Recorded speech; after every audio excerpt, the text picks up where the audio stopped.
Happy New Year, guys. We hope you had a great holiday season. We're here to just give you an update on the market and to answer a lot of questions that the community has had.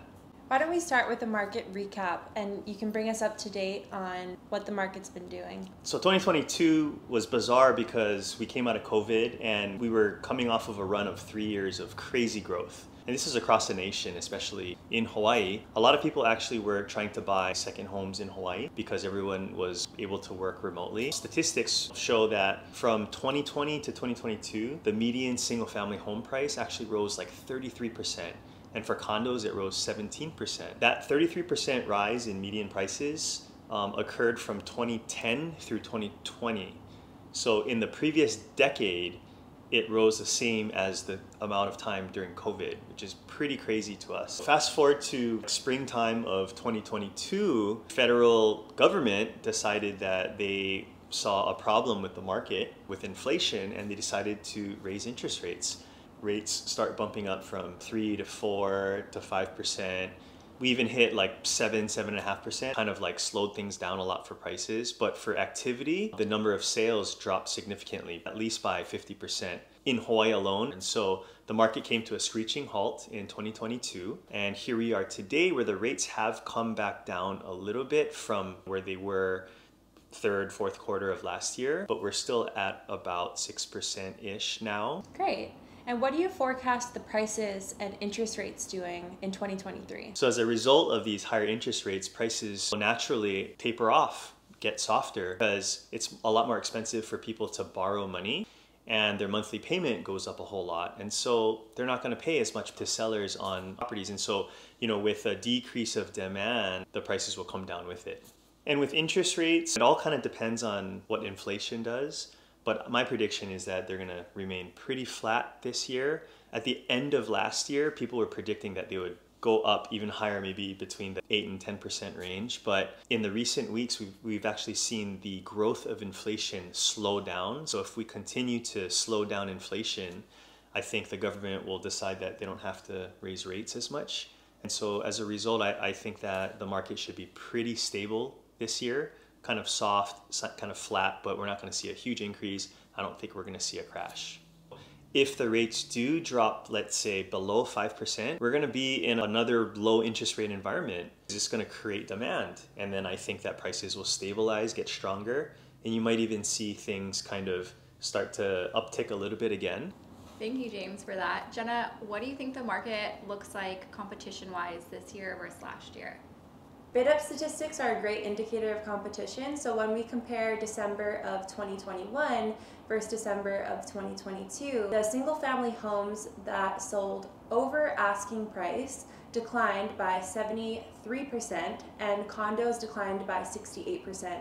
So that's a huge drop of competition that we can see statistically. Basically what that means is there are less buyers on the market. If I'm a buyer that's been taking a break, what should I be doing now? So in previous years, we were statistically in a seller's market, and now finally we've shifted to a buyer's market.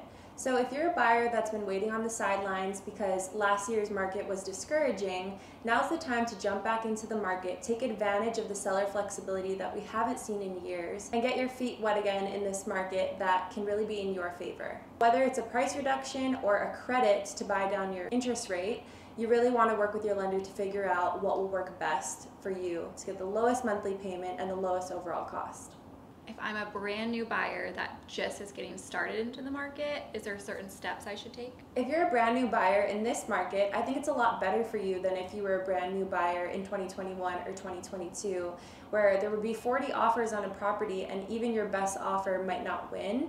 Now we can really rely on comps to structure an offer that we can be confident it'll get accepted, and maybe there's only 1 or 2 offers on the property that you're competing with. So it's a more encouraging market for you. You could even set your search criteria to be a bit higher of a max price budget than you did in previous years. Properties that sit on the market a little bit longer, higher days on market, have the negotiation power for the buyer to offer a little bit lower than asking price to make the numbers work for you.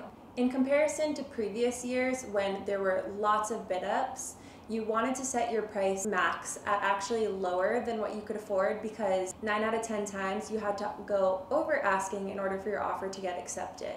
And if I'm an investor, is there anything differently I should be doing than the last two? Is actually a really good time for you to get into the market because we know that we have seller flexibility right now. And we can't say that for sure for the rest of the year. If interest rates do drop below 5%, there's a lot of pent-up demand and there's still low inventory. So we'll see that competition tick back up, hopefully not to 2021, early 2022 levels, but it definitely will increase compared to the market right now. If you're an investor purchasing with cash, interest rates don't affect you. So this is really an amazing market for you to take advantage of while we have that seller flexibility. So let's shift into sellers. Nicole, if I'm a seller, what do you think I could be doing in this market to position myself better? In the market we're in right now as a seller, you really need to price your home well when you come to the market at first. Overpricing is going to result in extra days on market, more price reductions, and less showings from buyers. Really important to rely on the comps right now, only from 6 months back. Another thing you can do to attract more buyers is offer a seller credit to the buyer so they can help buy down their interest rate. Even doing this instead of doing a price reduction will attract so many buyers because then they can get a lower monthly payment from that.